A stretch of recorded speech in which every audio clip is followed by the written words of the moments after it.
Yeah, you're real kind. But All I right, don't think this movie we succeeded because it should. was R-rated. I think it succeeded because it plays into the source material and what the audience has been asking for, and you've not been delivering on. Like that's why this movie did well. It gave the audience what they want, and it, for the most part, respected its source material, and also he pulled from some other IPs that have kind of like dropped off. Yeah, and I mean, like we were already worried. We were like kind of checked out of the Marvel movies, and now this one, I'm like, oh, okay, definitely worth the time for sure. Yeah, but like if it means to me make it an R-rated movie, that's not the problem. The problem that Disney and Marvel have is you're just making bad movies. That is the problem. And one thing I think too that goes along with that, and I also want to say our YouTube audience, I truly apologize. Part of this was missed, so if you do want to watch it, you can go over on the Twitch and watch our POV, or you can listen on the audio platforms. Something happened there where we were live, but we weren't live. It was a blank screen, so nothing was there. So I apologize for our YouTube audience. Again, check out the audio platforms: Spotify, Apple Podcast, Podchaser, all that fun stuff. So apologies on that, but we're gonna move forward where we're at. Yeah, and if you're watching this probably recorded, just a heads up, the Deadpool Wolverine will be available to purchase on 4K Ultra HD, Blu-ray, and DVD October 22nd. So if you're not watching this live, hey, you can buy it physical if you don't want to just stream it.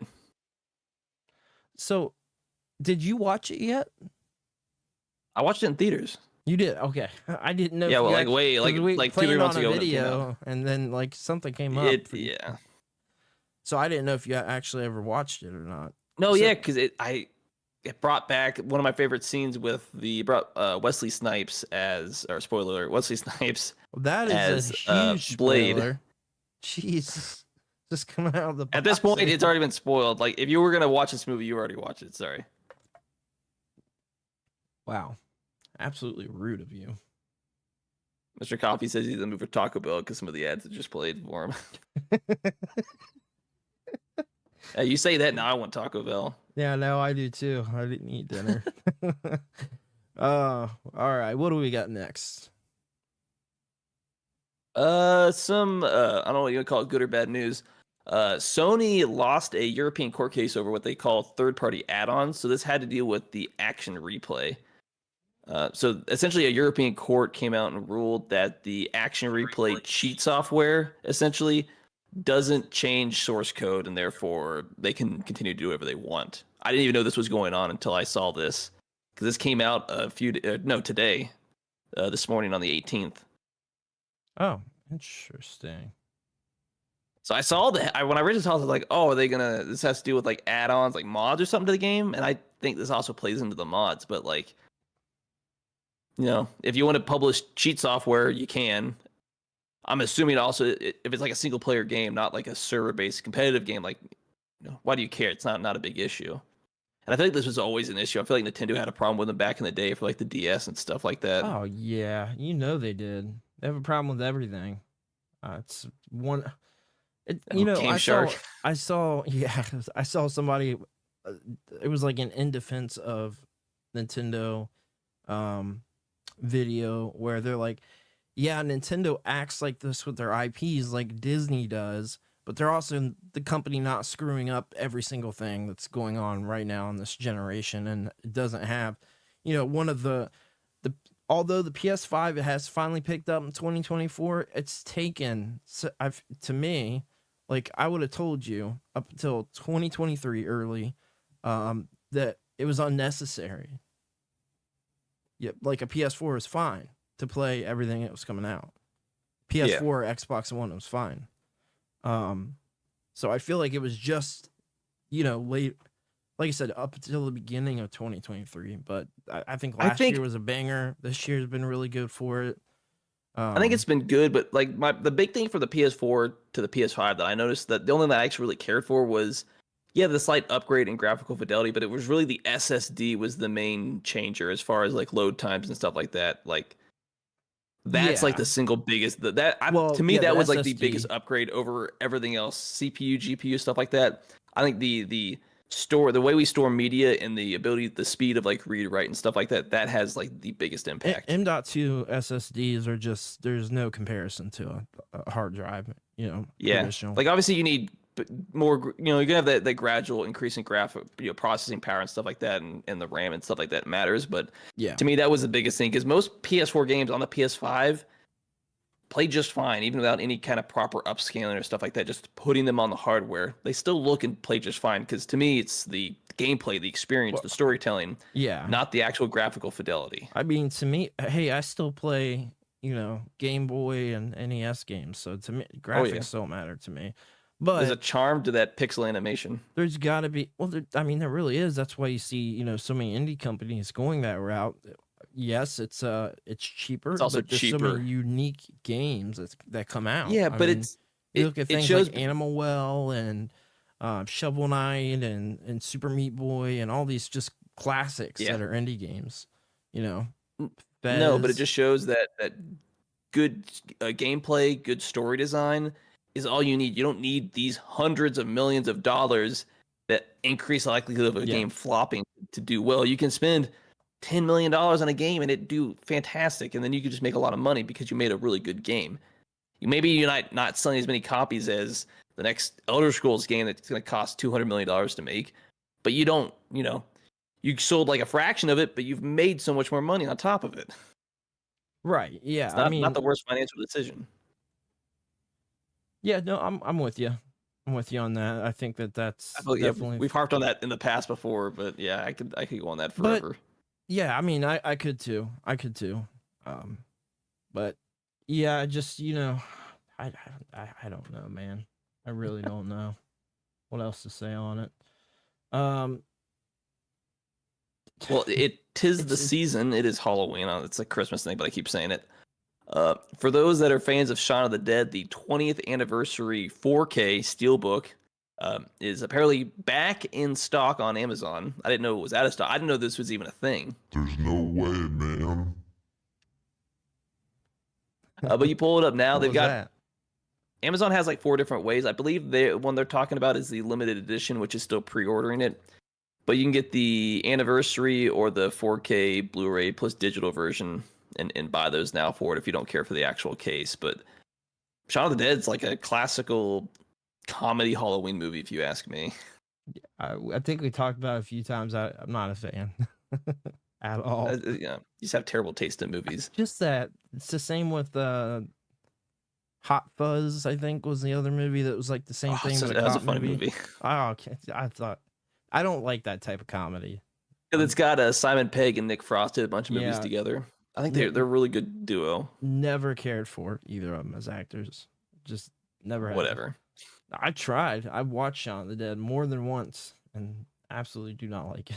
Yeah, but if you're a fan of that Steel series, it's $43 on Amazon, and they're pre-ordering as it releases December 3rd. So unfortunately, you know, in time for Christmas, maybe not Halloween, unless you want to stream it and stuff like that. But I've noticed they're printing a lot more Steelbooks for releases now. It seems like I think it's becoming like everything's the getting new a Steelbook thing. release, even games. I mean, I think that's just a way to incentivize, or it seems the like new way it's we're more approaching value. physical releases. Like, Yeah, you need more than just the actual copy. You need some form of value to buy a physical, or the way they're trying to entice people to buy physical media. I will tell you, as a physical media guy who stopped collecting movies because it became a problem. I watched the Super Mario Bros. Movie, my 4K Blu-ray of that. Yeah. And I actually have the regular Blu-ray too, and I threw them in to look at the difference, and I was shocked how much better. I just forget how much better 4K Blu-ray looks than even Blu-ray, and it's especially streaming. Like it looks so better. Is Blu-ray native 1080p or is it 1440? It's 1080p. Okay, yeah, then you're doubling the pixels. It should look better at that point. I mean, it looks so much better, and especially if you compare it to streaming. So, I want to show one of the things I got. Okay, hopefully this works, because my little background thing there, it's gonna be really hard to show, but Just a little bit. it is a Bluetooth CD radio player with a screen, but it has HDMI in and composite in, as well as an auxiliary in port, which allows me to also have another option of way to put like retro games on there and play them on this screen. So I got some shorts coming on this. I want to hook up both the PS5, but then I'm also going to hook up like the NES or something. The fact that this has an HDMI port and AV port is crazy to me. Any boombox player, like, and it's made by 𝐴𝐻, which is a pretty, or how do you say the company's name? They make phones. They're big in like China and. Oh, is it Huawei or something like that? Well, yeah, I think so. You know what I'm talking about. I might be. Yeah. So that might not sound cool. It'll be cool when I show PS5 playing on a boombox. Really, really neat. He said, "What is that?" It's on. If you're interested, it's on HSN right now. That's where I got it from. Cornetto Trilogy. I might pick that up. Not sure what that one is. I haven't heard of that before. But yeah, it's on HSN if you want to check it out, dude. Totally worth it. 1080p LCD screen on that, and it's a Bluetooth. I mean, it's Bluetooth speaker too as well, and a CD player. Like, we bring back the boom boxes at the beach, the giant box like the size of your chest, as you just 1980. Bring it back to the 80s. This baby is gonna sit somewhere up here. What it's gonna be is like my testing thing. So to test systems and stuff like that, just a quick plug-in, stuff like that. Plus, if I like legitimately wanted to, I've got my systems right here, HDMI. I can plug it in and play on. Why not? It's better than playing on like a bigger screen, right? Oh no, yeah, 100%. Small is always better. But both speaking of the 80s and Steel Series, you're getting another Steel Series release coming out from a 1982 movie that I've not actually seen, but I'm sure somebody has. The Last Unicorn, a American American animated film from 1982. Yep. We can pre-order the 4K Steelbook edition. Due out in November through Amazon and Walmart. I believe the release date is November 12th, but you can pre-order now. I am shooketh that you have not watched The Last Unicorn. I never heard of it. If you like the Hobbit movie and the Lord of the Rings animated movie, you'll like The Last Unicorn. It's not like the same animation style. Yeah, it very much is. And I mean, it's set in like, a fantastical sort of universe like that. It's really, really good, man. It's worth the watch. Still holds up. I know that I watched it, I want to say in 2020 again. So a few years ago. Yeah, I know they did advertise some good voice acting from Alan Arkin, Jeff Bridges, Mia Farrow, Angela Lansbury, and Christopher Lee all voice acted in this film. Angelina Jolie? Is that what you said? Angela Lansbury. Oh. I was gonna say that doesn't make sense. She's not much older. She was Christopher Lee passed. She's born in 25. She passed away in 2022 at the age of 95. Like an older actor. Gotcha. Yeah, it's really good. It says it's a 4K transfer of the 35mm film, which is good. So it's direct from the film. Dolby Vision. Yeah, it's got all the goods to it. So it's got the work done. It's got the real like remaster done to it. It's straight from the film negative. Yeah, this is from the. It's gonna have some of that grain, which I love. Film grain. Oh yeah, it's just it just adds to the flavor of old films. It really does. But, I mean, this was brought to you from production companies, big heavy hitters like Rankin Bass Productions, Topcraft, and ITC Films. What? Are you making this those up? Those are the production companies. I've never heard of any of those. I'm pretty sure none of which still exist today, or I'm pretty sure they all went out of business or they got bought out probably. It's crazy looking at some of these old films that these are probably decent studios back in the day that don't even exist anymore. It's crazy. Are you sure none of those studios exist anymore? I have a hard time believing that none of those. Okay, I can pull it up. It was a pretty successful film, I want to say. It's definitely got a cult following. Rankin Bass Animated Entertainment, formerly Videocraft International, was founded in 1960 and went defunct in 1987. Oh wow. With a company, and then some partnership ended in like 2001. But the company doesn't exist anymore. Damn. Topcraft, which is Top Ramen? a animated studio founded in 1972 over in Japan. Went defunct in 1985, but it says its successor, or it bankruptcy hit this one, but it says its successor is Studio Ghibli and Pacific Animated Corporation. Makes sense. I can see So it's that. Studio Ghibli and then a Disney company. So it looks like it went bankruptcy and then it kind of was bought out by other companies. Right. But they did say this one worked on films such as The Hobbit, Return of the King. So well, you there talk about the go. animation style. That's funny. Yeah, no, it gives me I thought of it the same way as I thought of those films when I watched those, because I watched those way before the movies came out and stuff. Like I had The Hobbit on VHS as a kid. So originally I watched the animated film, then read the book. Don't care about the movies for The Hobbit, but Lord of the Rings, same deal. Watched the animated movies first and went to the book, then saw Fellowship, and from there, all the good So stuff. yeah.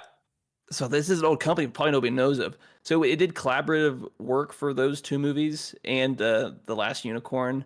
But funny enough, actual productions that this studio worked on, really well-known film, Nausicaa of the Valley of the Wind, was like one of their main films they actually worked on. Such a good movie. Yeah, and then I was looking through some of the more collaborative work.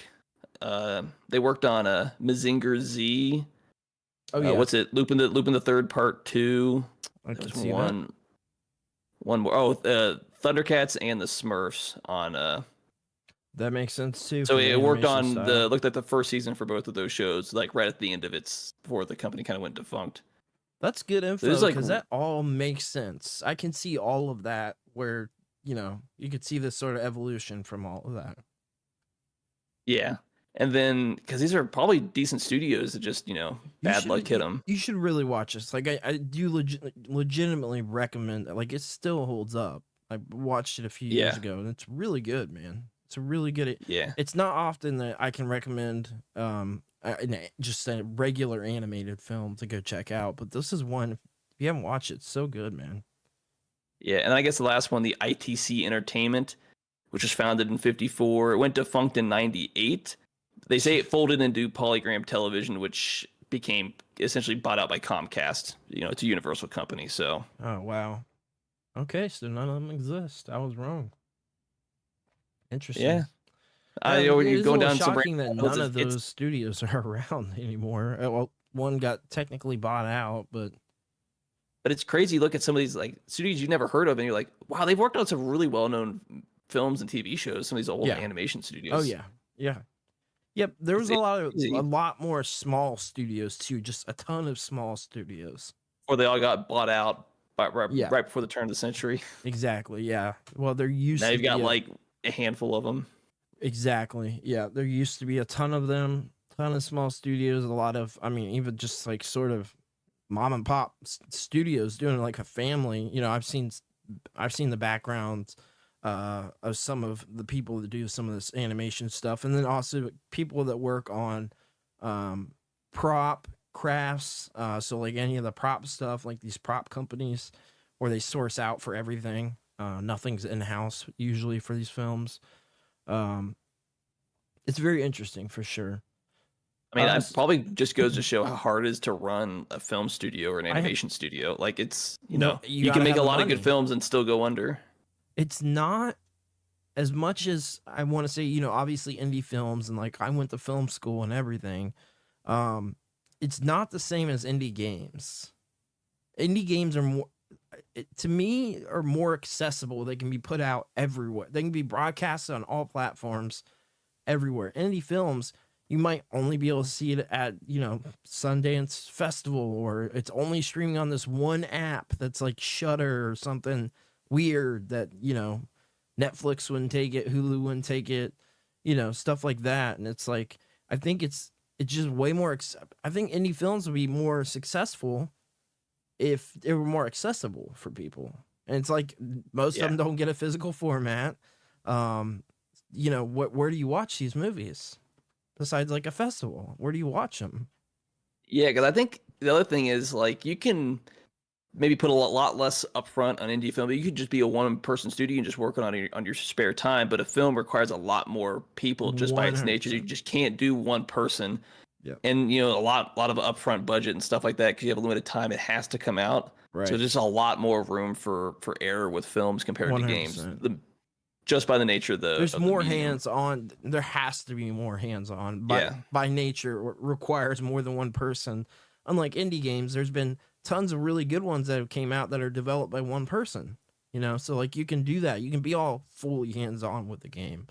Yeah. Wasn't Minecraft with Notch? Did it start as one man and then became like a small team in the original old days before he eventually, cashed out big with Microsoft? Fez started with one person. Super Meat Boy, I believe, is one person. Yeah, it's crazy, man. There's been quite a few games. I could be wrong on this one, but I think Animal Well may have even been, which is like the most recent successful one. A one person game. Mr. Coffee said, back in the day, you can have a theatrical bomb, but still make profit on VHS release. Yeah, Garbage Pail Kids, the movie. I mean, let's be real here. Like, that was one of the worst movies of all time, but it still made some money. It made at least a little bit of money because I had the VHS. So it sold something.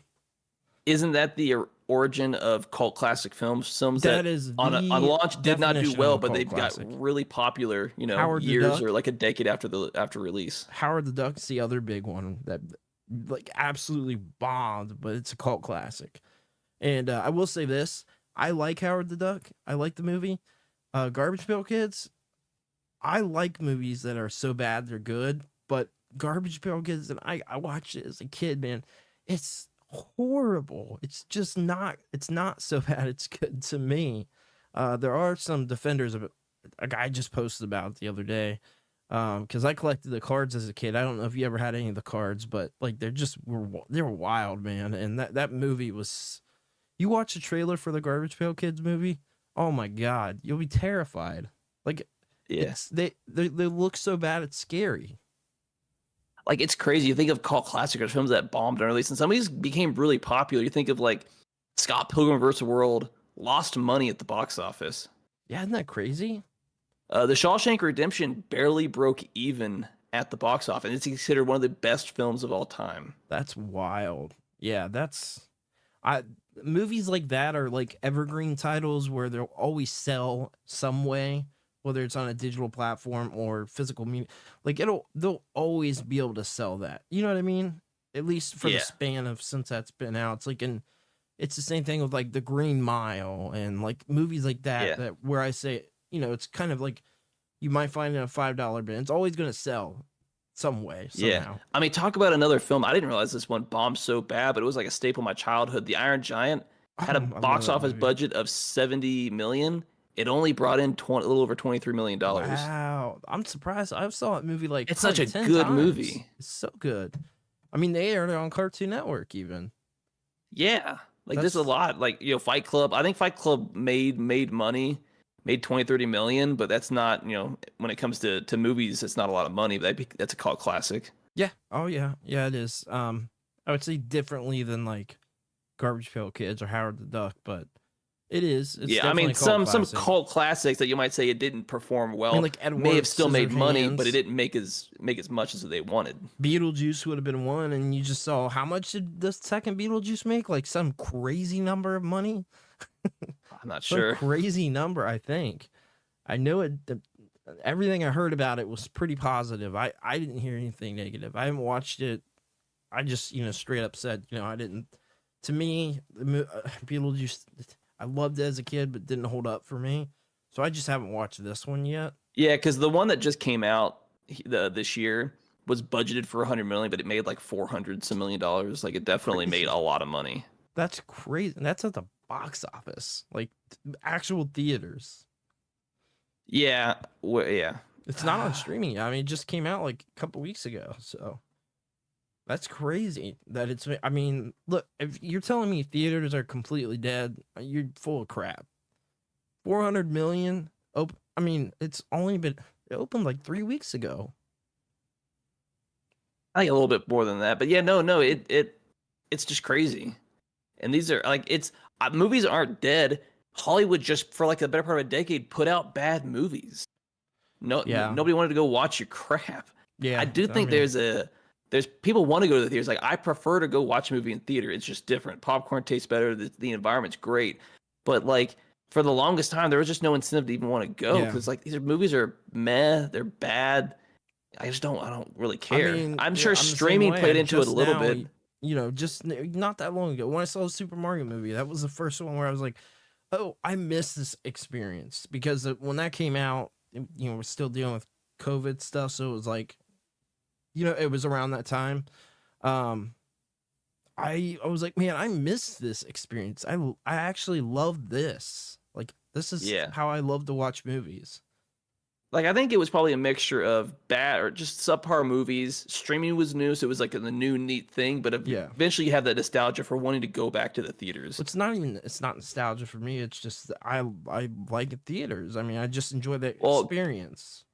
Because recently, especially since we started the Game Junction podcast, I've been going more recently. But before like the last few years, I went more or less a decade and just never went to the theaters because outside of a handful of movies, there's just nothing worth watching. Yeah, no, I'm with you. I hadn't gone.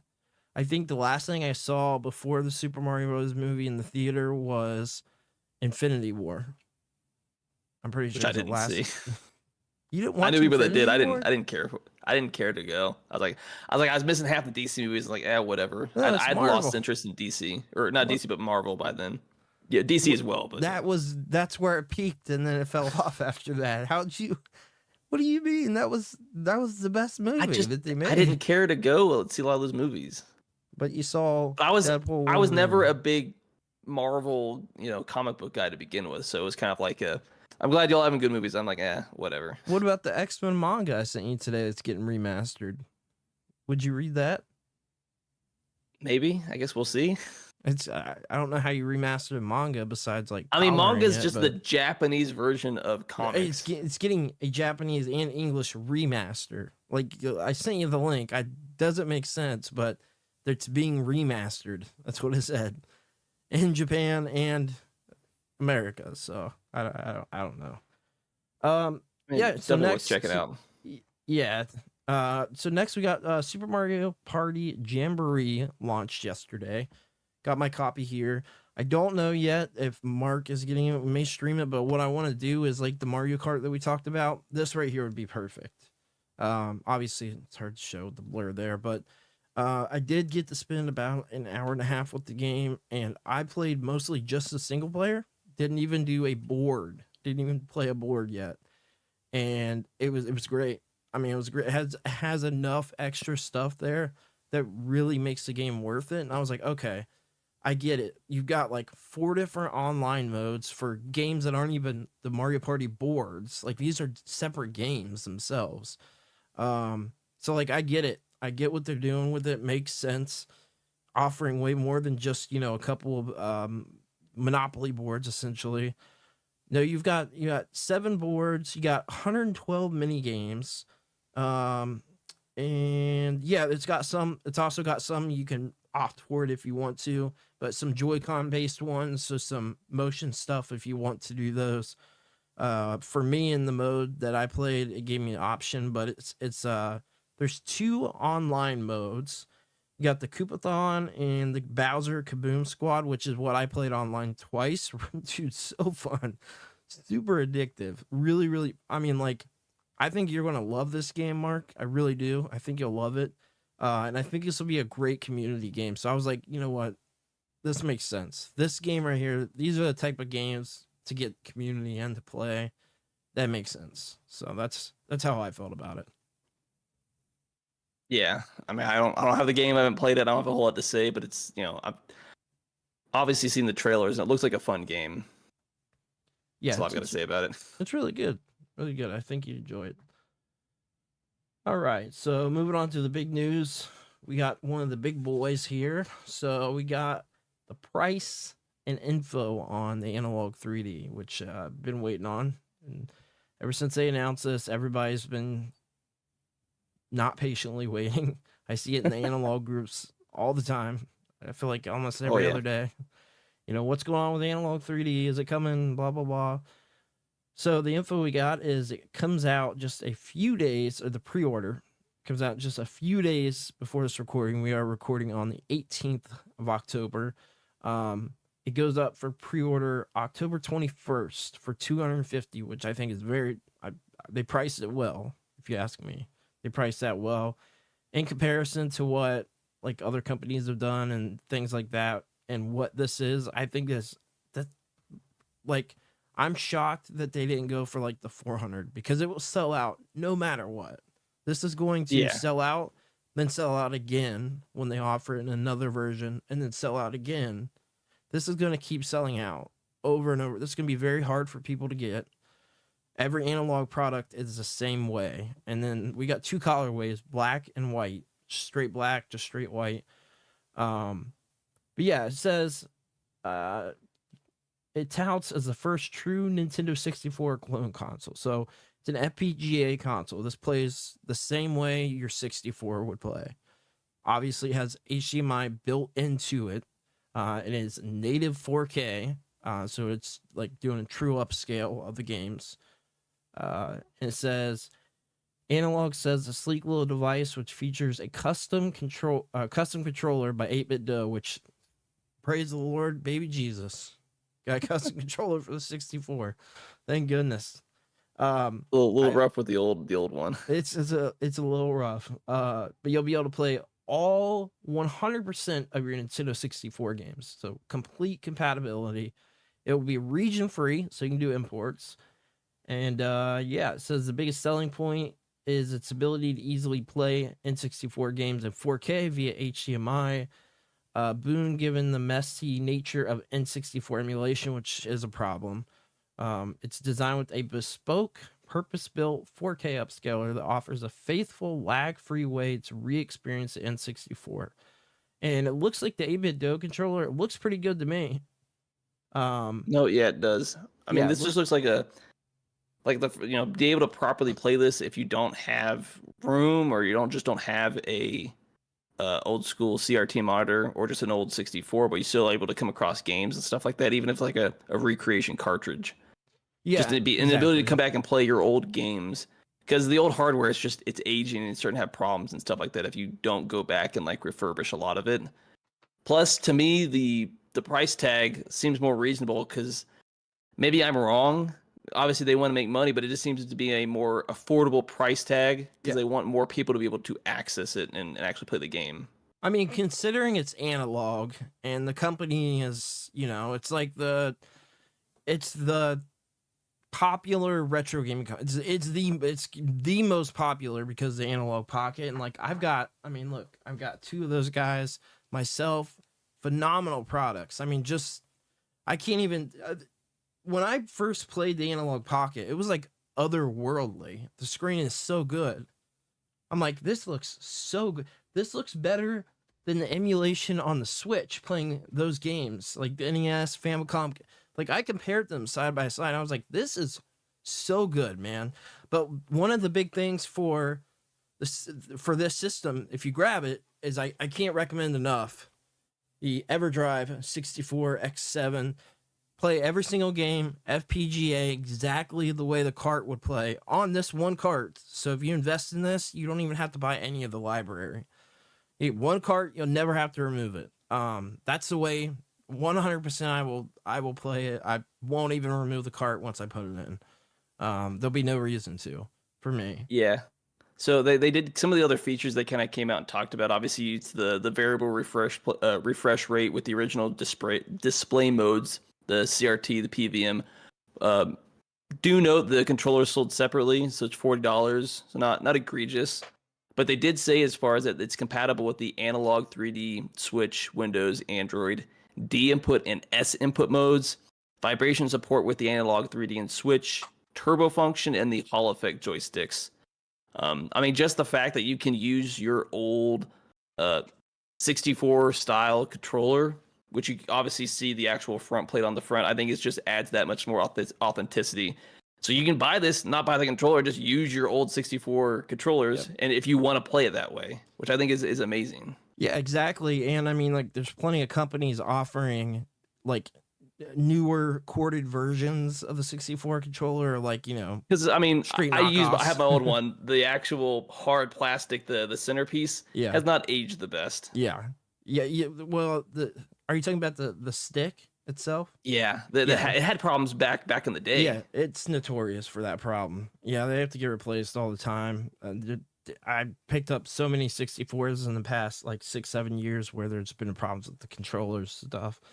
But just like the amount of compatibility as far as the type of controller you want to use, and the fact that you can still use the old school controller, I think is amazing. You don't have to use their new controller for it unless you really want to. Exactly. Yeah, and like I am 99.9% sure you'll be able to use the Retro Fighters controllers, which is very similar to this. The 64 What kind version of- is very similar. What kind of controller does that use? Like input does it use? It has Bluetooth and Bluetooth and what's the other wireless? 2.4 gig. I can't remember. It has both of the wireless inputs, so Yeah, I'll that's what I wanted to double on here, check. the retro. Because they said it supports both wireless and wired gaming. No, yeah, because it's got Bluetooth Classic and LE as far as some of the features it has. Yeah, So I assume as long as you can pair your Bluetooth controller with it, it'll work. Yep. Yeah, and there's I'm not an corded expert on and it. wireless options for like the Retro Fighters controllers, for instance, which is the route I would go.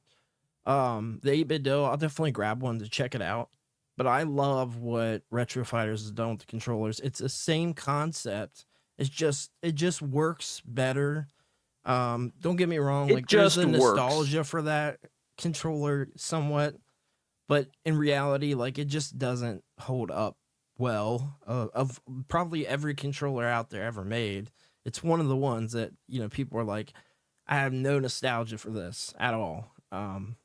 Or I hated this controller. How do you hold the controller? I love There's the like N64 15 from the ways to hold it. games. The controller's just so iconic for it. Like I don't know how you could play those games and not use the actual controller for the Well, options available. The good thing is that since this is Bluetooth, you can also use the new Nintendo Switch Online controllers because those are Bluetooth Yeah. as well. So I mean, yeah, it's just the game. It makes sure between the GameCube and the 64 was such a huge part of like my childhood. Like I've got so many good memories with the like the 5, 6, 8 games that I actually had on those. I think that you like of any console that they were to do, I feel like this is the one where like this screams Mark to me. Like I feel like you should. If nothing this is else, just a great you can way get to your money go- back ×3 when this goes. I can promise you it will be $1,000, 100%. This will be $1,000 on eBay right after those pre-orders. Yeah, be looking for it, but just the ability to go back and properly play the peak Bomberman games, which is on the 64, going a little bit into the GameCube, but the old open world Bomber. To me, that's what Bomberman is, and I absolutely love it. I don't care for modern Bomberman. I will say Bomberman Jetters I like a little more on the GameCube, but then Second Hero or Attack is 64. Bomberman peaked with the Second Attack. I don't care what anybody else says. That's the best Bomberman game that's ever existed. It's great. It's also like a $200 game, which is why I recommend this cart. That loose cart. Look up how much it is right now, Mark. It's like $200 for the loose cart of Second Attack, which is crazy. That's why I use EverDrives. That is exactly the reason why I am not paying those retro game prices. Screw that. So let me pull it up. There's absolutely no way. I'm just not doing it. I will go all EverDrive, and I'm good with that. I mean, at this point, it might be a good reason to versus get into the NWO. EverDrive. Yeah, I mean, probably the best wrestling game of all time. If you ask me, I'm not even like a wrestling guy, and I love WCW. I mean, oh my god, you can get the Bomberman 64 on eBay, the Second Attack manual only. Someone's trying to sell it for $170. You see what I'm saying? That's crazy. But yeah, to me. you're looking right around $200 for just the game. You're nuts, absolutely insane. And I mean, you just want to go back and revisit your childhood. Some of these people, or just go back to a game Like- you really liked, and it's like rebuying it. I'm like, to me, there's absolutely zero reason for you not to just grab an EverDrive. Yeah. If you were to you get the full library. Every game put out in all regions. NTSC, I mean, I see like Japan. different levels of complete in box from anywhere from $600 to like $1,500. And I think the condition of like the box probably goes into some of that. The but it's box is crazy. worth more than the cart, I'm sure, right? I saw someone selling like just the box for like $1,000. Yeah, I believe it. No Yeah, game. It's one of the hardest. Besides Clay Fighter Sculptor's Cut, if you look that one up, that's nuts. I think it's that's also the a good most game. expensive. It's a really good game. It's a really good game that did not sell at all, which is the reason why it's so much money. It did not sell at all. I feel like, would you consider this then like a cult classic, or am I just nostalgia for a 100%. game that I played as a kid? No, this would be the definition. Didn't sell at all, flopped, and that's why it's worth so much. Any game that flopped like that always ends up being worth money. Because to me, like Barman peaked with Barman 64, which is really easy to come across. Yeah, but the second that one attack just is. added on to the game. Hero's good narratively. too. Hero's good too. Yeah, so many good Barman games on the 64. Yeah. Like it was. Well, I guess not just the 64. It was on like the PlayStation as well, but like Yeah. just that era, like the late 90s, early 2000s, to me is just peak Barman. Yeah. Let me ask you, would you like, because they haven't tackled anything, but so they've done Nintendo systems. So they've done the Sega Genesis, which you can't buy these systems anymore. By the way, they stopped producing them. So the Sega Genesis, NES, Super Nintendo versions of the consoles are way sold out a long time ago. They're not doing them anymore. They originally started with doing Neo Geo, like consoleized Neo Geo MVSs, I believe is what it was. It was the very first thing that they did, and it was before the company caught on yet. People hadn't, they were a new brand. But would you like to see them tackle PlayStation or Xbox since they're getting close to that era? I mean, they're just one generation away. I mean, they're essentially in the with the 64s around PlayStation 1 era. Yeah, well, Xbox would be the other era. So you mean like the Xbox PS2 era? Yeah, would you like to see them tackle, because essentially they can do PS1 I disc-based, would, but to they be should fair, be able to do PS2 as well. It should be able to be a combo. The PS2 sold so well. I feel like you wouldn't have the hardest time finding a PS2. Maybe one that actually functions, but it was so. No, you don't have a hard time finding one. There's so many consoles out there for that game. I mean, with all the other features, so if you were to look at it this way, you would have to pay to get your PS1 modded for HDMI and your PS2 modded for HDMI. You're well over $200 just doing that. Right, so if this is an HDMI-based console that upscales to 4K, offers a new controller, and has all the OS support, and you can play all the regions, and it's complete compatibility with the full library. So this will last way longer than your PS1 or PS2 will if you get it today. This is still going to be working in 30 years, you're still going to be good. Do you think it makes sense in that realm? Because you got to think about all the mods you have to have done these consoles if you want to play them on your modern TV, or you have to invest in a retro tank, which is not cheap. I have one sitting right here. I love it, but it's not cheap to invest. You also got to get all the component cables if you want to have full RGB and get your all that stuff. So you got to invest a lot to get these running on modern hardware, unless you use a crappy, horrible converter that I do not recommend. That looks like ass. Just looks terrible. It just is not. It's not meant. It's mixing video signals. It's not meant to do that. So would you think it would make sense in that realm? Yeah, I do. Yeah, I think so too. I feel like, and if they did PlayStation, I feel like it could be PS1 and PS2.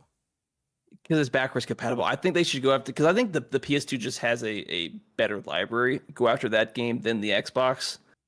Because the Xbox had a good library, but without the Xbox was really known, the original one from what I remember, and I might be wrong, but Halo made that the original Xbox. Like that's what that was. It did, but there was also Time Splitters was really big at the time for that, which I got mine sitting right down here to play online. I've got it hooked up, Ethernet and everything to play, and you could still play all these games online on the Xbox now since Insignia brought the servers back up.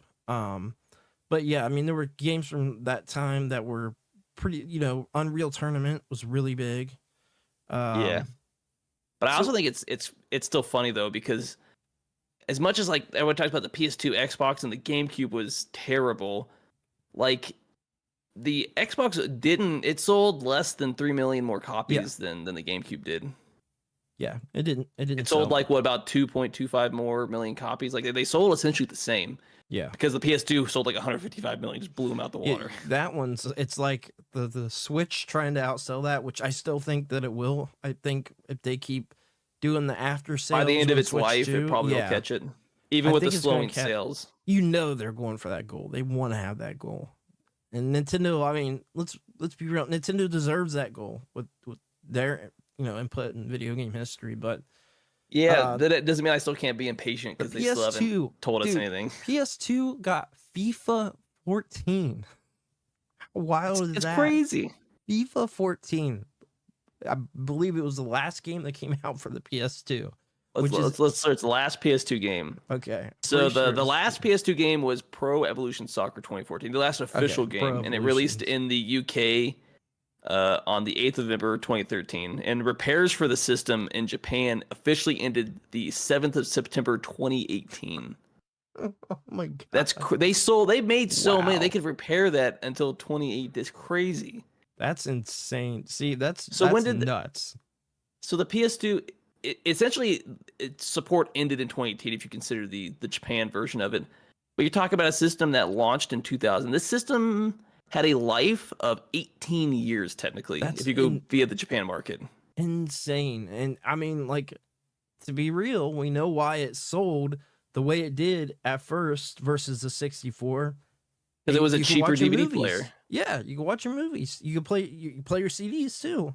So it can because you talk about, I saw a short a few days ago where it's kind of like, well, you've got a DVD player for, I don't know, $150. Or you've got this PS2 for $150. Like, well, I just want to play. Yeah, but this will, plays movies, plays games. You can do all this fun stuff with it. And they're like, oh, this is really cool.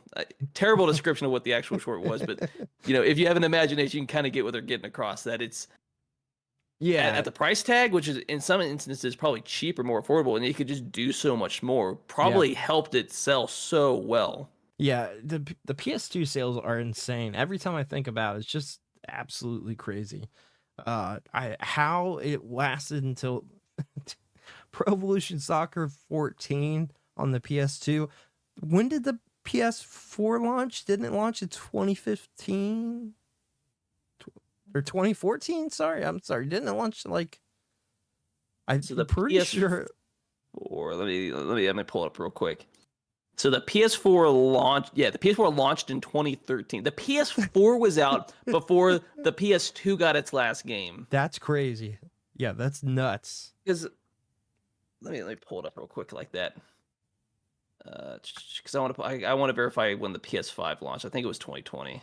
It launched 2020 November. Yeah. So just look at it this way: at the very least for Japan. In Japan, the PS2 stopped getting like support for like repairs 2 years before the PS5 launched. That is insane. Dude, that is crazy. That's wild. Like that, it literally had a lifespan realistically of like, three generations? Yeah, and it also has the biggest library of games too. It got a library. Essentially, it got games for the entire life cycle of the PS3. Yeah, that's crazy. Maybe not to the same degree, but it was still getting games in certain regions. It's insane. And the Pro Evolution Soccer 2014 was like a 2008 game that just kept getting scaled over, Legacy Edition. And of course, it's a sports game. It's cheaper, but it's insane that it was even getting support that long. But I know why they were doing it. The install base was just that big and huge, and it was easy to develop for. To do. Yeah, it was so easy to do. They were just changing up the roster every year for like the last all those games, 8 years of the game. No other hardware will have a lifespan that long again. Even the Switch selling as much isn't going to last as long. No, Nintendo's probably not even going to support it as long. No way. I mean, look, you're already seeing the 3DS support. They're not doing repairs anymore. They're going to stop selling the adapters. They're selling them out right now. They're $4.99 on sale right now. The 3DS adapters. I mean, maybe the PS4 probably could have a decent lifespan. But I can see that. I feel like it would be just because the only other console PS5, that- with how expensive it is, and outside the SSD, it's kind of negligible in a lot of ways. The base PS5, as far as like the upgrade, like Yeah. I could see the PS4 have it maybe not as long, but it lasting through the whole PS5. I could see it too. And with the PS4 Pro, the comparison from PS4 Pro to PS5 is not a huge jump. Plus, hardware wise, and you know, yeah, I know, because Mr. Coffee was talking about the Switch, and I guess I agree. If the Switch 2 has proper backwards compatibility with the original Switch, yeah, the Switch itself could probably have a fairly long lifespan because it has a large install base. Unlike the PS2, though, the third-party support isn't as widespread and prevalent. It's really Nintendo that's going to probably determine how long that console supported for first party. yeah. And So- I did want to shout out Matt Long6 Gaming popped in and said, "Nice haircut." At least somebody noticed, you know. No, yeah. Oh, yeah, I didn't. I saw that. I just didn't say Yeah. anything during the podcast. I think it looks pretty good.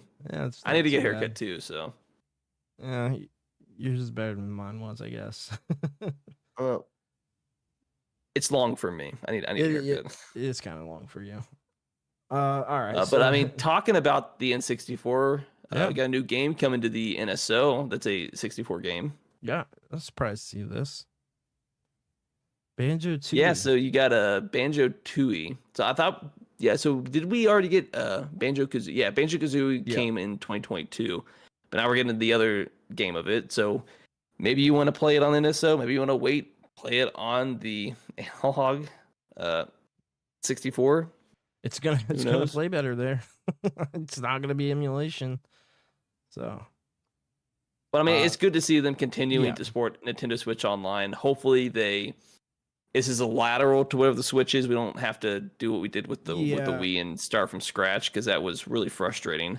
But I mean, given enough time, the Nintendo Switch Online, regardless of what you want to say about some of their online game server support, there's enough games that the $20 a year that you're paying that everyone wants to complain about is worth the money at this point. yeah, I mean, giving And to be fair, it's $20 compared a to like year. the $60 you're paying for everything else. So You're paying more. I mean, Xbox Game Pass just rose to $20 a month. So, I mean, obviously the comparison there is a little hard when you have like 100 games versus like 40 games or something like that. yeah, and it And plays it a lot better on the constantly online. rotates. But Yeah, I mean, I think the $20 a year, it's not that much. No, And the it's amount not. of old games you can play that, for the most part, run just fine on it. You're not going to see, performance problems. I think it's worth the money at this point. I've been paying for it since Yeah. it came out. So. me too. And then like things like this, like you got the Hyrule Edition Switch Lite, gives you 3 months for free. This packs with 3 months for free, so you can stack it onto your subscription that you have now. So that's kind of cool that they're doing that. They want to get more people in there, probably for investors, I'm sure. They wanna Yeah, get- but the 3 months at the very least gives you time to, explore, play games, see if you actually like the service. yeah, and then I mean, enough people are. A lot of people are doing it for Splatoon and Smash Brothers and stuff like that. But like, yeah, you get the NSO stuff, plus expansion pack, because you do have to pay more for the expansion pack. I forgot. So play 64 and stuff, you do have to pay extra.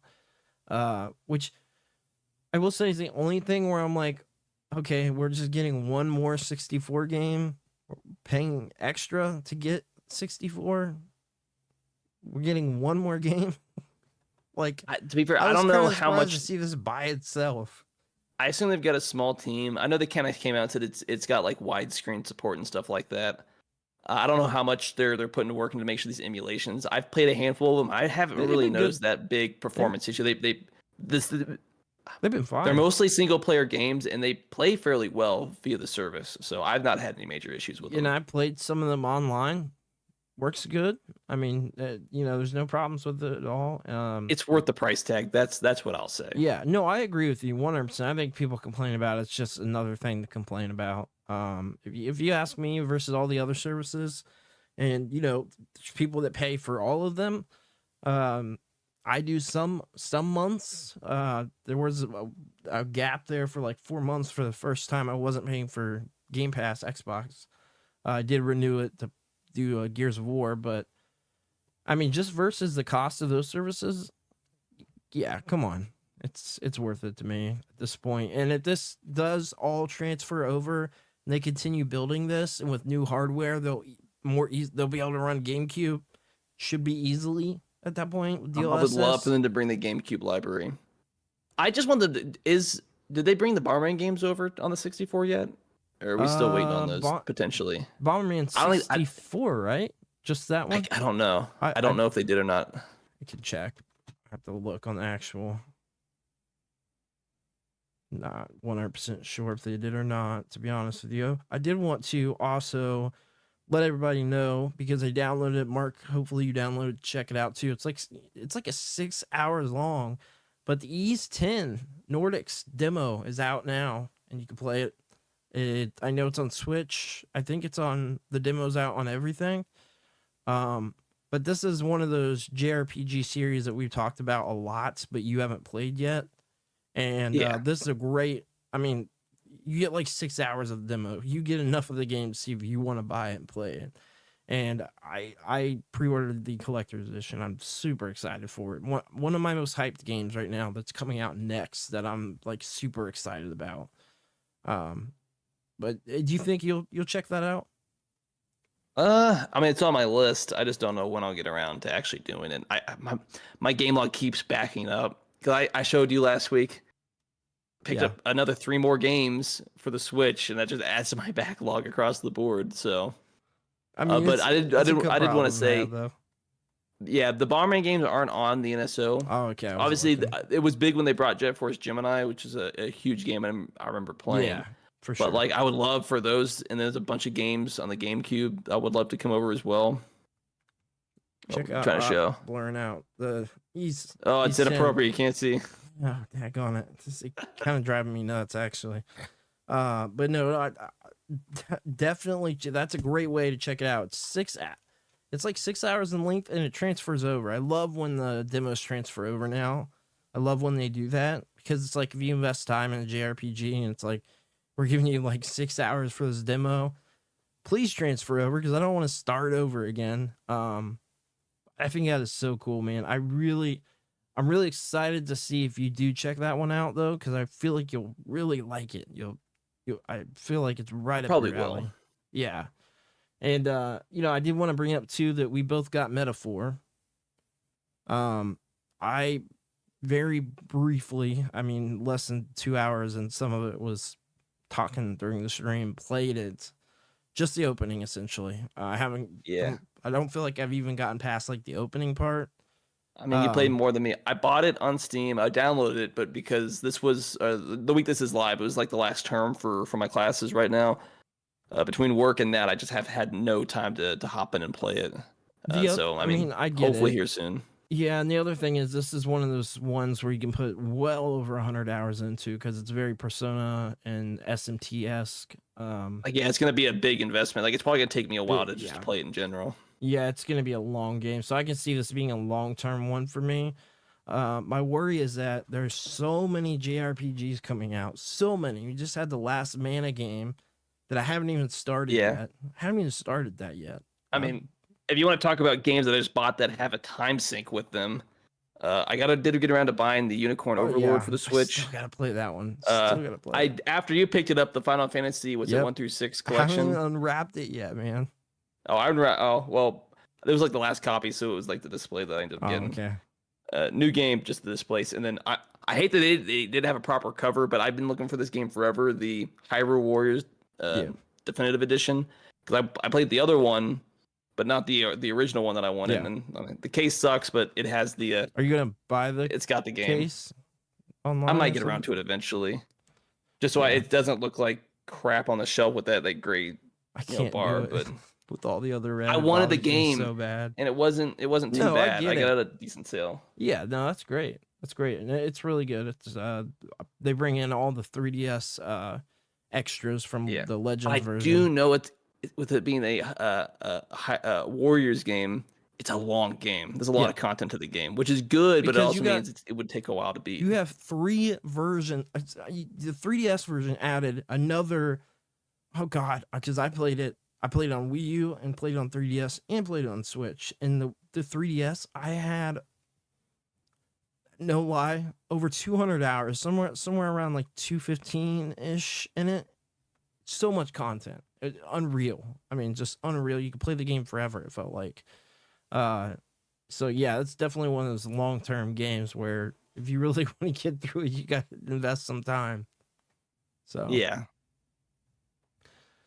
All right, and then we also I guess, got, did you want to... No, yeah, keep moving on. I was going to say we got the Kuwait. So they blocked Call of Duty Black Ops 6's release, and Activision canceled all the pre-orders and offers refunds. So I'm not sure where Kuwait is, or do you know? Kuwait is just south of Iraq. Okay, so Because I mean, I'm assuming this has just something... think of like for those I don't want to get into it, but Kuwait was the country that Saddam invaded in Iraq in the first Gulf War in the early 90s. Gotcha. So it's like directly south, right next to the whatever that body of water is. Arabian Sea? No, it's connected to the greater, Indian Ocean and stuff like that. I just can't remember the actual sea that it's connected to, but it just gives you an idea of where it is geographically in the world. Okay. It's not Pretty a close large to like country. Hargis Lake. Just messing. Yeah, whatever. Now, what's your thoughts on this though? Country entirely blocking a game, because this doesn't happen every day. No, I'd have to say something didn't get approved. You're dealing with other countries that have different laws and stuff like that. So like the problem is they didn't come out and tell us why it got blocked. Yeah. So you can only speculate. Was there something that didn't? The game does not get approved through other whatever source it was supposed to. Yeah, is there something in the game they didn't like that they want them to remove or censor or something like that? It's really hard to know. Do you know what Black Ops 6 is supposed to be about? I legitimately don't. I have no idea what the story. I've just seen the beta multiplayer. I don't know where it's set. But okay, so they say it's set in the early 1990s period of transition of upheaval, into the Cold War, single power. So I'm assuming this has to deal with something to do with the first Gulf War, which Kuwait was invaded in. So they may not like the way certain things were portrayed, if I had to guess. Just based off of the description and stuff like that. Just because you think of the early 90s, the Gulf War is like the biggest, geopolitical issue that went around and stuff like that. So yeah, that's got to be why then.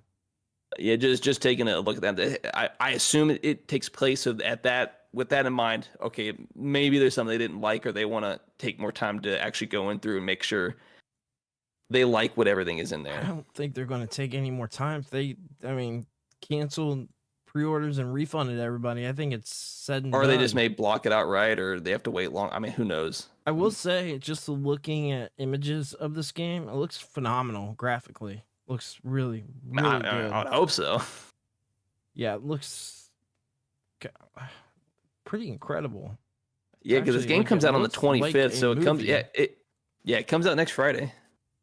Yeah, it looks really, really good. Like this is the closest, just based on these screenshots I'm looking at right now, the closest interpretation of a movie that I have seen yet. So whether, that'll pan out when you see the actual gameplay or not, I'm not sure. But it looks really good. So this got some money invested into it. Well, it's Call of Duty, of course. Yeah, it does, so. It does look like they've got some maps that look like they have some African or Middle East, inspiration from some of the stuff. Obviously some stuff like, old Cold War stuff at the end. Going back to the 1990s. So that's. But if you're thinking 1990s, like I assume that it has. That's the only thing that makes sense. Is it deals with something during the Gulf War that Kuwait didn't like or didn't approve of, or they want changed. Yeah, and then I did want to say, Mr. Coffee said, I forgot the metaphor came out on PS4 as well, so I got to pick that up. Yeah, it came out on PS4. PS4 is still getting a lot of support, so I think it will for a few years to come. Big install base, and a lot of games have just been in development for the PS5 is backwards compatible with the PS4, so I assume there's some crossover with how the hardware works. Yeah. I think it'll be a while before games hard cut off on the PS4. And who knows, it might be 2035 before Just Dance stops its support for the PS4. Right, because the last game that came out on the Wii was Just Dance 2020. Yeah, same Isn't thing. that crazy? Just Dance It's these games that 2020 just came out work in the week. well. I bought it. Listen, get this. It was it went down to $5 at Walmart. I had that game for no less than a year, and it went up to like $100 because it was the last game to be released for the Wii. It became like $100 game, and I bought it for $5. I was like, a sealed Wii game, $5. I'll buy that. $100 next year. How crazy is that? Well, it absolutely is. I'm sorry, I saw something on IGN's site, and I have to say it because it was commented by the commenter, Matter83. It's like, that's a shame. They will just need to be patient and have Kuwait. Terrible pun, but I thought it was funny. Kind of funny though. Shout it out. That's definitely funny. So we've also got the God of War TV series. Apparently, it's just gonna hit a reset button like a lot of other things do. The showrunner and producers departed ways with the studio, so that's not good news. It's not good news at all. Did they leave because they wanted to? But they're working on this. Sounds like there might have been a dispute. Yeah, it sounds like something was going on here because it's a little weird for showrunner and the producers to all leave. They'll step away. Like, that's not a good sign. That just means you go back from whatever work was done is gone. I will say when they announced this, I was already worried because it seems like that they should be able to do this, but I feel like this has to have a high budget as a show. Well, probably, yeah, because they say it was originally announced in early. Yeah, because it started early development back in 2022, so you're talking probably a good 2 years of pre-production just down the drain. Yeah, which I mean is a lot in itself. I mean, pre-production. So now you're probably looking at another TV series, another 2 to 4, probably another 3-4 years before this comes out. Now, realistically. Yeah, it's got to. I mean, if this is getting you have to reset, then you have to completely rehire people, rewrite a whole new script, figure out what you're doing, build the set, production, hire people, hire actors and stuff like that, film it, edit it in time. Like, that's just not going to happen fast. And if it does, say this comes out next year, that would be not a good sign, ideally, if they rush something out. No, it wouldn't. It definitely wouldn't. I assume, like you said, it's going to be a good 3-4 years before you see this. Here's a bet. Do we get the TV show or another God of War game at this point? A God of War game. I feel like they're probably, I'm sure, before Ragnarok was even done, they were working on the next game. They always are. There's the pre-production's working. They're getting scripts and storyboards put together. Yeah, it's such a massive selling series now that it didn't used to be that way. God of War was big, but it wasn't like that big of a series. It had a lot of entries in the series, but I never felt like it was like a massive where like other people I knew were talking about it. Everybody was pretty hyped about it. I never heard that for the other games. I never heard like the super hype for God of War until God of War, the one before Ragnarok, that God of War game. I think it's just God of War. Yeah. It's not a remake. It's set later. But it's such a different game from 1, 2, and 3, where it's so very different games. Yeah, very different games. Very cinematic too. Very, very story heavy. They all had story, but it was much more story based. As long as we don't have Christopher Judge come out and do another 10-minute speech about what's going on, it'd be good. I'm never gonna forget that. It went on forever. Oh God, yeah, I remember. So every time we talk God of War, I'm gonna remember that. Absolutely ridiculous. So we also had the Xbox partner preview happened just as of this recording, I believe yesterday. So there were some games shown. It seemed a little disappointing. There's a couple here that I wanted to bring up that a couple we already knew about. But I wanted to bring up that Phasmophobia is being brought over from PC. I played that on PC on my laptop in 2020, I think 2021, something like that. It was very popular. That one being brought over is pretty cool, but they also showed the new footage for Mouse PI for Hire. which obviously I said I'm very excited about. They showed more footage for Like a Dragon, Pirate Yakuza in Hawaii. But the only other ones that really stood out to me, I mean, they showed Animal Well. I don't know if there's being more added to it or it just didn't have an Xbox release before. I'm not sure. But this was the indie game we were just talking about earlier, where I said it was a really high rated indie game that was one developer. Yeah. This was developed by one person. So that's interesting. But the one that a couple, I guess, stood out to me, Subnautica 2. I really thought that first game was pretty fun for what it was. It wasn't like groundbreaking or amazing, but for what it was, I paid $20 for it. I enjoyed it. So it's cool to see that that's getting a sequel, but Wu-Chang, Fallen Feathers stood out to me, and then a game called Eden's Zero. Yeah, because so I guess Eden's Zero looks like a game based off of Fairy Tale. Yeah, and Rave Master, so it's got that look from it. I didn't know fully what to expect from the game when I saw it. Other than it's both if I can actually speak properly. It's based off, the manga that he worked on, both Fairy Tale and Rave Master, so you see the actual animation in his style, but it's its own thing, so I don't know exactly what we're getting for the story. But also with the pull it up right, the Wu-Chang looks like another Black Myth Wukong-esque style of game, maybe. I thought because this is another Chinese game made by a Chinese developer, so you're getting conflicting game styles from the West and the East, and they look contrastingly very different. Yeah, they do. Probably not a proper sentence, but they're very contrasting as far as what the developers want out of a game is what it looks like. Yeah, absolutely. I'm with you. I feel the same way. That was hopefully my it comes first to thought PC. with that one. What is it? I said hopefully both of them come to PC. Yeah, Eden Zero. I was interested because I love Raymaster and I like Fairy Tale a good bit. I've watched quite a bit of it. But I was a big Rave Master guy. So the style, I just like the stylized look. I don't really know what to expect of the game though, because watching the trailer, I was like, I don't know exactly what type of game this is. You would think JRPG, but it says it's a new anime space adventure, and that's it. Coming to Xbox. I mean, Series it looks X and like PC.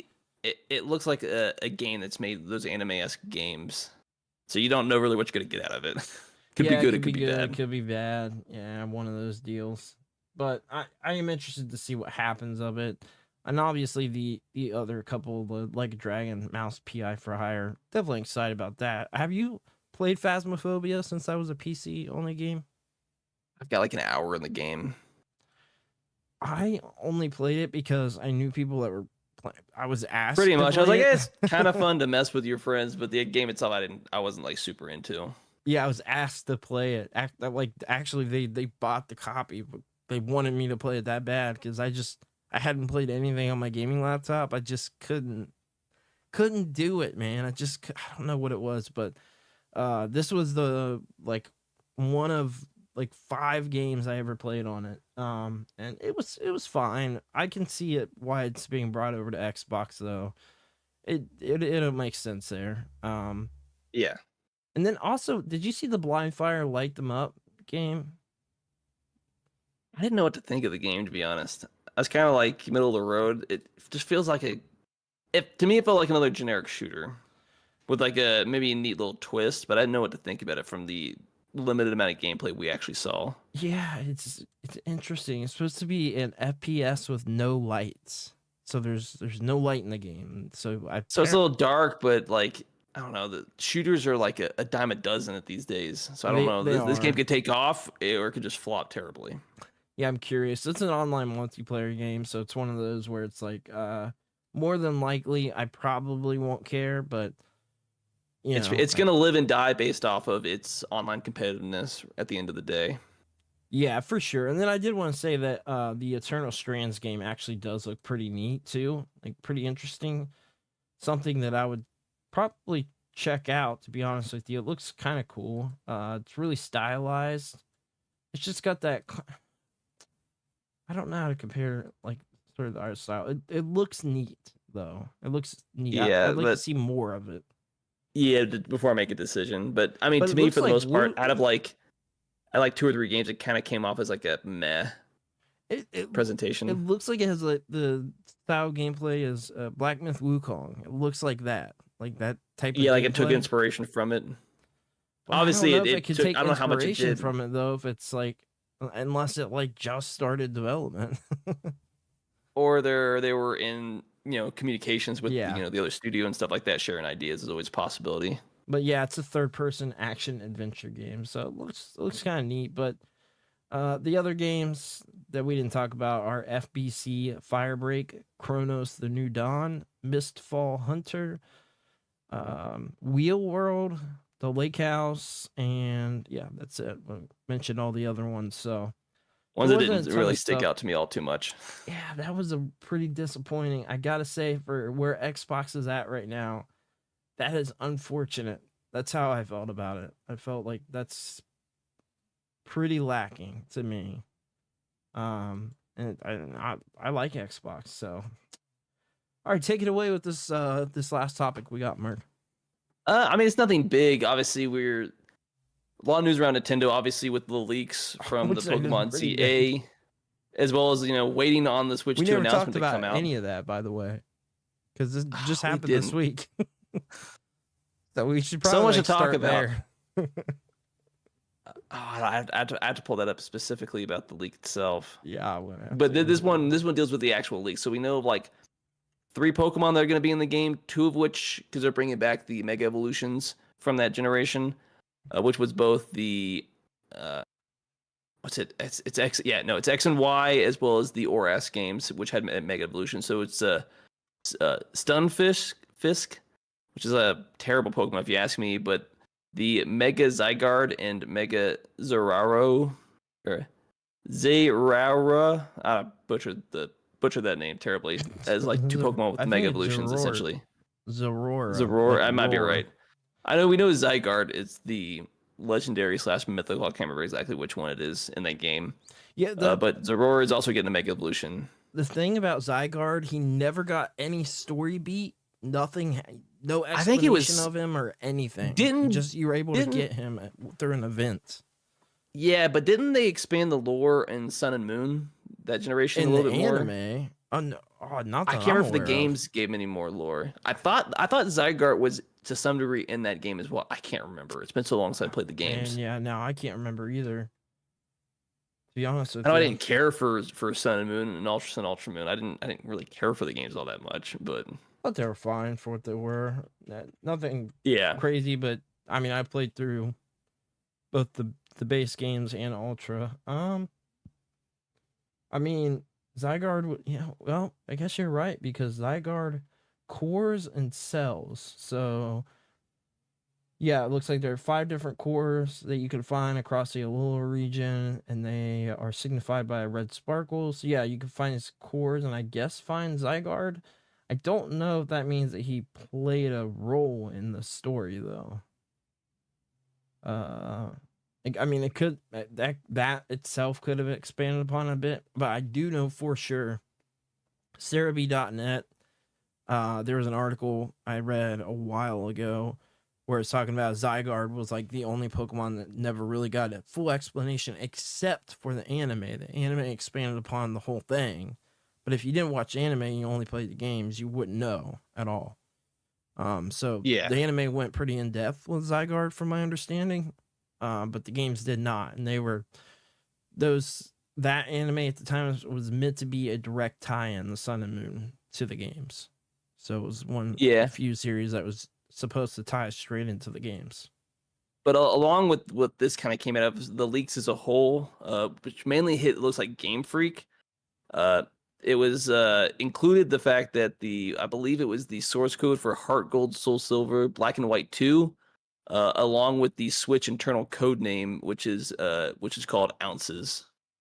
Internally, what the system was called, some of the leaks.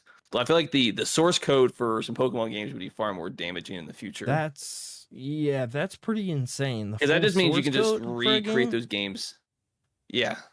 Yeah, that's crazy. Like, that's absurd. I don't think that's Which is a ever great happened. generation. Heart Gold, Soul Silver remakes of Gen 2, and then the Gen 5 games It's like some of like the best generation of games right there. But of remake and is it bad for generation us? game.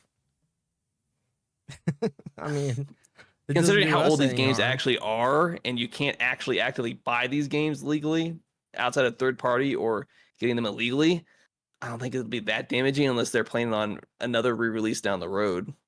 Which it's like, what are you doing, guys? Because we haven't got a single mainline Pokemon game on Switch Online yet. What are they doing? You could have sold them. I don't know. You could have. I don't think they them want on to. the They just want eShop. to.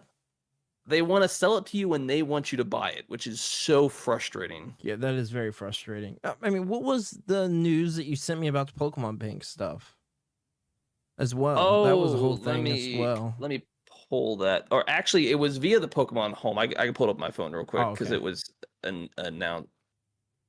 But I yeah, know I this is did based wanna off the quickly leaks. say that allegedly even the source code for both Pokemon Legends ZA and the unannounced Gen 10 games apparently leaked. So that's the biggest deal. That'd be far more damaging. Yeah. Yeah, I didn't see that. Yeah.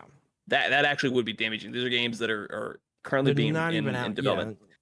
All I can say is you better keep it hush hush because Nintendo finds out where it is. Oh god. You better yeah. believe you will be hit with the full force of their 100%. lawyers. Yeah, Like, this is there's bigger no- than the there's- Power World There's stuff. no way. Yeah, no, there's no way they're going to be able to come out and actually do anything with that source code without them coming down on them immediately hard. Any kind of leak, any type of Yeah. reproduction. How Like, if would you have it, leak that's that great. with You better no be- trace? You better be sitting on that and be quiet about it because there's just no way Yeah. Nintendo would let that fly. And they rightfully so, and they would Yeah. 100% win Yeah. any kind of legal battle. Oh yeah, for sure. And I mean, when you're talking about the games that aren't even out, like to me, that's like, yeah, that's crazy. That's not good. I don't agree with that. Games aren't even out to be sold yet, so I don't agree with any like current console generation sort of emulation stuff. Like I think it's just, to me, I don't like it. Especially games aren't even out. So if that's the case, it's crazy. Yeah. So this what I told you, I shared a little bit about it over on the Anime Junction Cast over on X, Twitter. But also if you have Pokemon Home under the news section, you can get a free Pokemon if you finish your Pokemon Scarlet and Violet Pokédex. So you get a shiny version of what's the Pokemon's name at? Where's it at? It's the musical Pokemon from which? Oh my god. Oh, is it the green one? The one that I mean, I'm I don't in know what here. the shiny looks like, but it's like the green. They two say you can shiny- now receive special Pokemon as mystery gifts for completing game Pokedexes in the mobile device version of Pokemon Home. The first featured games are Pokemon Scarlet and Violet. If you complete the Palladia Pokedex, 𝐓𝐡𝐞 Pokedex, and Blueberry Pokedex, you'll receive shiny Melota, Yeah, essentially. Melota. Sorry, Melota. I don't know. For whatever reason, I just didn't read it, and I was like, "Where's the Pokemon name at?" Let me ask and you, does this those- incentivize you to want to complete those? I mean, I need to complete them to complete my living decks. But I mean, it's because feel I like think you this is the should, first man. time this Pokemon specifically you can actually get as a shiny. There's no other way before this to get this Pokemon shiny in game, from what I understand. That's At pretty. least from what I cool. read. That's pretty cool. So it's good. And they I- said they're planning on doing this later down the road. So a lot of people that have living dexes already for older games, hey, you're just gonna get a free Pokemon. But it to some Yeah. degree it incentivizes you to go back and play old games, complete old Pokedexes. But like, I'm pretty sure as of right now, the legal games you can get, you can't complete every single Pokedex with this. You're gonna need access to Yeah. older games on the Switch to be able to do this. If you didn't already play them on the DS and then transfer them to Pokemon Home, Right. which is kind of what I did. Which sounds like a headache of a process and something I just would not want to do. The living decks for me, it's going to be a hard no. I can't. Because the idea is you have to capture every single, Yeah. at the very least, every single Pokemon, every single evolution, and it's in the Pokemon Home. So you have at least one of the entire national decks. Yeah.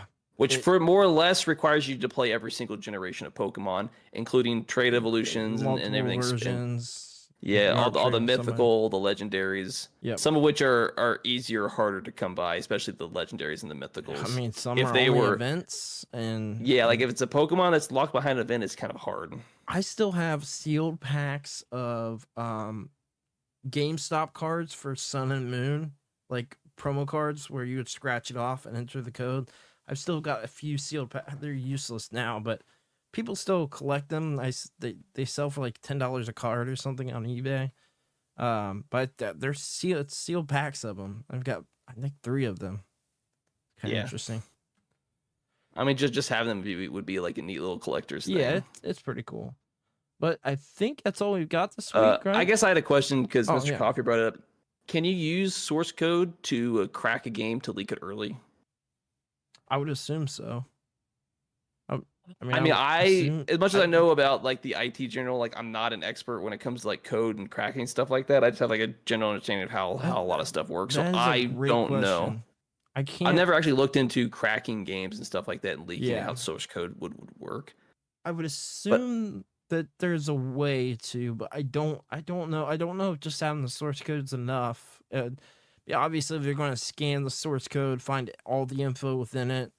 But it's I'm sure a lot of the stuff can do something with it. It has to be. As far as like content in the game, you could probably find the source code. Obviously, the game's not done, so you can actually play the completed game off of it. But you can. They probably have like every DLC, a lot of the stuff that's going to be in the games. Yeah, stuff that's in that source code to dig through and start leaking stuff out. As far as like probably spoiler stuff. Oh, they got AI digging through that right now, or it's already done. I mean, as far as like being on social media, be careful what you see, and hopefully people are cautious to not spread along potential spoilers for these games. Yeah, for sure. So to be fair, with the Legends ZA, I assume you probably have an idea what the story is going to be because you already knew what the story was in those games with the Mega Evolution and stuff like that. Yeah. So you assume it's going to expand upon to some degree with that. We just don't know what exactly they're going to do. I will say I'm very excited for the game. I love Pokemon Legends. I thought it was a blast. Yeah, I didn't care for X and Y, but I mean the story seems kind of interesting. So I guess we'll see where they want to go with the Legends version of it. I thought they were great. It was so weird that we never got a Z version, but we thought for sure that was going to happen.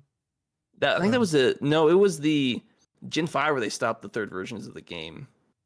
They made sequel games. At the time, I remember there just murmur going around that we were getting a Pokemon Z. Like it was expected. I remember following the timeline of like events that were supposed to be Pokemon Z, and I think I could be wrong, but I think a Pokemon Z was being developed, but it got scrapped. Canned it.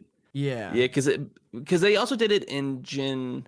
They did what they did with Gen 5 and Gen 7, just not to the same degree with Sun and Moon. The problem is Ultra Sun, Ultra Moon, it's essentially the same game with extra content. So there's quite literally, don't do the mistake I did. There's no reason to get and play Sun and Moon. Just get the Ultra versions of it. Because if you want to collect like a living dex, you have to play Ultra Sun and Ultra Moon, and the story is pretty much the same. It's pretty close. It's the closest. I don't know why they did it that Pokemon way. Game. Yeah. So frustrating. It's like the upgraded version, and I tell pretty everybody much the same thing. Just go with Ultra Sun, Ultra Moon. Yeah, don't make the mistake. I have them. I bought them all because I didn't know beforehand, and I'm like, oh. So for like a handful of Pokemon, I gotta replay through this game another 2 times. No, thank you. You don't even really like the location. I think is the weirdest of any. Where it's supposed to be like Hawaiian. Yeah, I think it's based off Hawaiian Islands. It's a little different, and then you got like the taller executors and stuff like that. It's just frustrating. That's like I'm essentially having to complete my Pokedex of that gen. I have to play through the same game 4 times. A couple it's frustrating. Pokemon. That are at the very end of Ultra Sun, Ultra Moon. I'm like, that's why I haven't gone back and done it. Yeah, no, I get it. They're definitely not my favorites, but I thought they're fine for what they were. But all right, well, is there anything else that you have for this week, Mark? You got some stuff to share, some pickups if you want to share that before we head out. Yeah. I already shared mine too, so. Yeah, so I guess I shared some of the games. I get 2 other pickups that I don't think I actually shared on social media, but I figured I'd throw it out here. So, and both of these I picked up at GameStop. So this one, I know Brandon knew about it. It's a Godzilla puzzle. It's a 1,000-piece puzzle that I saw. It's like a recreation of the old one of the. All right, it's a recreation of the. Yeah, the Godzilla, Mothra, and King Ghidorah giant monsters all out attack is the recreation poster Yeah, that this is really kind of based cool. off of. That's Yeah, I really think it cool. looks really cool. Yeah, I for think they sure. made it. Yeah, this came out I think originally in like 2022 is what it looks like for like the copyright. But Wait. I saw it. I was like, oh, it's like $15. Why not Because pick we it got up? Even if- Godzilla followers now. We did have some minor Godzilla news actually for this week, didn't we? What was Oh yes, you sent it to me like just earlier. I completely forgot about this because I was thinking about it. I was reading about it earlier today during lunch. I forgot about it. Starting November 1st in select theaters, Godzilla -1's coming back to theaters with some extra added content. Don't know how much. I think they said maybe another 15 minutes more of footage, but it's essentially getting a re-release in theaters in the U.S. to some degree. Obviously, check your local theaters. I believe it's supposed to start November 1st. I will say this: I still haven't got to watch it in black and white, so which is the way I wanted to watch it to begin with. But Netflix the didn't minus have color, I think, is far better. It's still the that's only what way you I've said. actually watched the movie. I'm basing this just on you. I want to watch it. I really want to watch it. It's very good. I'm still waiting on my pre-order to get delivered. I'm still waiting on mine too. So that pre-order when it pre-ordered first came too. out. Yeah, I'm waiting on as well. But outside of that, because we were talking about Pokemon, and I don't know how new this was, but it's the first time I saw it because I usually go on to my GameStop like once a month. Yeah. As I hit my mic because this box is huge. People getting this. This was the Charizard EX Super Premium Collection as a 3 promo cards, which is the Charizard EX, a Charmeleon, and a Charmander version, as well as 10 booster packs, which I believe they're based off Scarlet. Yeah, they're all Scarlet and Violet, but I think they're different packs of the version of Scarlet and Violet, as well as the reason you would get this, which is the actual Charizard stand. Yeah. So I think it was around $50 when I bought this. If you go off the price of just the actual booster packs, essentially it's like an extra $10 and you get the Charizard. It's like what the price would come out. That's pretty compared awesome. to how much the booster packs actually get sold. And it's nothing major, but I need to do actual unboxing video for this. Yes. I think it just was a cool little stand. I was going to say, I think that's selling out places, and I'm pretty sure that is hard to find already. I could be wrong. When I picked up my GameStop, they had quite a few, and really? they were still on there when I picked them up. But I don't know how new they just got them. When I picked it up a week ago, I believe it was on I picked it up on the 12th. But I don't know when it actually got released. But I was like, that looks pretty cool. Nice little stand just to buy it. But you get some Pokemon cards. Yeah, Mr. Coffee said, "Wow, that is really, really cool. That's something I would want to get, so I might have to look into getting that." But yeah, I don't know where they sell it. I just knew it was at my local GameStop when I picked it up last week, and it was about $50. So it wasn't terrible, all things considered, for actually what you're getting out of the box. Yeah, I'll definitely have to check that out. But yeah, I do need to, so I'm gonna try to record a video this weekend and hopefully get that up on one of the channels. That'd be an easy one to do too. Yeah, but I need to actually do it. So well, with that said, I did want to say, so. On Wednesday we'll have a new video dropping on the Game Junction channel, which is on the PSVR 2, where I'm discussing some of the stuff where I think that kind of sits in 2024, kind of my thoughts on it while I've had it and since it's been out and stuff like that. If you want to give us a follow on any of the audio platforms, we're on Spotify, Apple Podcasts, YouTube Music. We're on all of them, 25 plus platforms. We also got now the Anime Junction Cast, which is also on audio platforms, and you can find that as well on YouTube. And that is on youtube.com/@thejunction_network. You can find the video version there, and then the audio version on what platforms? I believe it's all of the major ones. Let me pull it up that I know for a fact it's Apple on. Podcast for sure. Those are the ones I think I saw on. Yeah, so you can get it on Spotify, Amazon Music, Samsung Podcast, Podcast Indexed, Listen Notes, RSS.com, Apple Podcast, Pandora, iHeartRadio, and Deezer.